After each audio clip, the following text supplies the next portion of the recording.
അങ്ങനെ തെരഞ്ഞെടുപ്പ് ആവേശത്തിലേക്ക് കടക്കുകയാണ് സംസ്ഥാനം. ഇന്നേക്ക് 25ാം ദിവസം കേരളം പോളിംഗ് ബൂത്തിലെത്തും. പ്രചരണത്തിന് ഇനി 3 ആഴ്ച മാത്രമാണുള്ളത്. എത്രയും വേഗം കളം നിറയാനുള്ള തത്രപ്പാടിലാണ് മുന്നണികളും രാഷ്ട്രീയ പാർട്ടികളുമെല്ലാം. തെക്കൻ കേരളത്തിൽ നിന്ന് അൻഫ്ലി ഡിസൂസയും, മധ്യ കേരളത്തിൽ നിന്ന് കിരൺ കുമാറും, വടക്കൻ കേരളത്തിൽ നിന്ന് എം രാഗേഷും ചേരുന്നുണ്ട്. ആദ്യം നമുക്ക് രാഗേഷിലേക്ക് തന്നെ പോകാം. കാരണം എല്ലാവരും ഉറ്റുനോക്കുന്നത് വടക്കൻ കേരളമാണല്ലോ. നമ്മുടെ മുഖ്യമന്ത്രിയൊക്കെ മത്സരിക്കുന്നത് അവിടെ നിന്നാണല്ലോ. നമുക്ക് എന്തായാലും രാഗേഷിൽ നിന്ന് തന്നെ തുടങ്ങാം. രാഗേഷ്, നമ്മൾ കണ്ടു ഇടതുമുന്നണി ഒരു പടി മുന്നിലാണ്. അവർ പ്രചരണം ആരംഭിച്ചു കഴിഞ്ഞു. ഇന്നലെ കൊഴുപ്പിക്കുന്നത് കണ്ടു.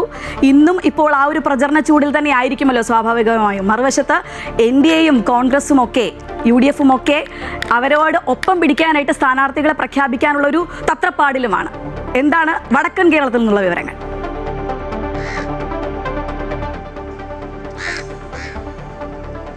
തീർച്ചയായും നേരത്തെ പറഞ്ഞ പോലെ തന്നെ വടക്കൻ കേരളത്തിൽ ഒരു പടി മുന്നിൽ തന്നെയാണ്. നേരത്തെ തന്നെ ഇടതുപക്ഷം പ്രചരണ പരിപാടികളുമായി മുന്നോട്ട് പോയിരുന്നത്. വികസന പ്രവർത്തനങ്ങളുടെ ഉദ്ഘാടനങ്ങളെല്ലാം തന്നെ കൃത്യമായി തീയതി പ്രഖ്യാപിച്ചുകൊണ്ട് മുൻകൂട്ടി നടത്തുകയും ജനങ്ങളിലേക്ക് എത്തിക്കുകയും ചെയ്യുന്ന ഒരു നടപടിക്രമമാണ് ഇടതുപക്ഷത്തിൻ്റെ ഭാഗത്തു നിന്നും ഉണ്ടായിട്ടുള്ളത്. നിയമസഭാ തെരഞ്ഞെടുപ്പ് തീയതി പ്രഖ്യാപിക്കുന്ന അതേ വേളയിൽ തന്നെ സ്ഥാനാർത്ഥികളെ പ്രഖ്യാപിക്കുന്നതിനും ഇടതുപക്ഷത്തിന് കഴിഞ്ഞു. 86 സ്ഥാനാർത്ഥികളെയാണ് ആദ്യഘട്ടത്തിൽ പ്രഖ്യാപിച്ചിട്ടുള്ളത്. ഇതിലെടുത്ത് പറയേണ്ടത് AN ഷംസീറിന്റെ കാര്യമാണ്. AN ഷംസീറിന് പകരം കാരായി രാജനാണ് മണ്ഡലത്തിൽ മത്സരിക്കുന്നത് എന്നുള്ളതാണ്. തലശ്ശേരിയിലാണ് കാരായി രാജൻ മത്സരിക്കുന്നത് എന്നുള്ളതാണ്. ഇതൊഴികെ നേരത്തെ തന്നെ മത്സരിച്ചിട്ടുള്ള മുഴുവൻ സ്ഥാനാർത്ഥികളെയും അതേപോലെ തന്നെ മുന്നോട്ട് അവതരിപ്പിക്കുന്നതിൽ ഇടതുപക്ഷത്തിന് വിജയിച്ചിട്ടുണ്ട്.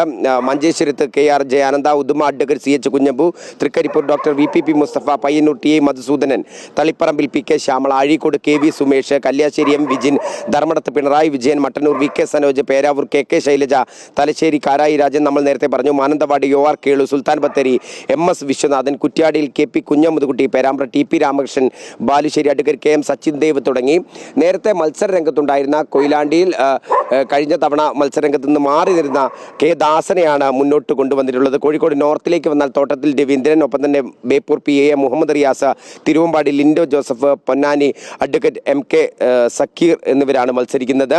Wandoor doctor KK Damodaran, Perinthalmanna VP Muhammad Haneefa, Mankada MP Alavi എന്നിവരാണ്. ഇതുകൂടാതെ കുറച്ച് സ്വതന്ത്ര സ്ഥാനാർത്ഥികളെ കൂടെ മുന്നോട്ട് വെക്കുന്നുണ്ട്. കുന്നമംഗലത്ത് PT റഹീം, അദ്ദേഹം നേരത്തെ തന്നെ 2 ഘട്ടങ്ങളിൽ വളരെ വലിയ വിജയം കരസ്ഥമാക്കിയിട്ടുള്ള MLA കൂടെയാണ്. Tanur V Abdurahman, Vengara Muhammad Sabah, Nilambur U Sharaf Ali, Thavanur KT Jaleel എന്നിവരാണ് സ്വതന്ത്രരായി മത്സരിക്കുന്നത്. അതായത് മലബാറിൽ നേരത്തെ തന്നെ ജനകീയമായ ഇടപെടൽ നടത്തിയിട്ടുള്ള ആളുകളെ തന്നെയാണ് സ്ഥാനാർത്ഥികളായി വെച്ചിട്ടുള്ളത്. ഇതിനകത്ത് ചില സ്വതന്ത്രരെ അല്ലെങ്കിൽ ഘടകകക്ഷികൾക്ക് വിട്ടു നൽകിയ ചില സീറ്റുകളിലെ സ്ഥാനാർത്ഥി അതൊക്കെ തന്നെ നേരത്തെ ധാരണയായിട്ടുള്ളതാണ്. അതത് ഘടകകക്ഷികൾ പ്രഖ്യാപിക്കട്ടെ എന്നുള്ള നിലപാടിലാണ് CPM. ഏതായാലും ആദ്യ റോഡ് ഷോയിൽ തന്നെ വടക്കൻ കേരളത്തിൽ കളം പിടിക്കുന്നതിന് ഇടതുപക്ഷത്തിന് കഴിഞ്ഞിട്ടുണ്ട്.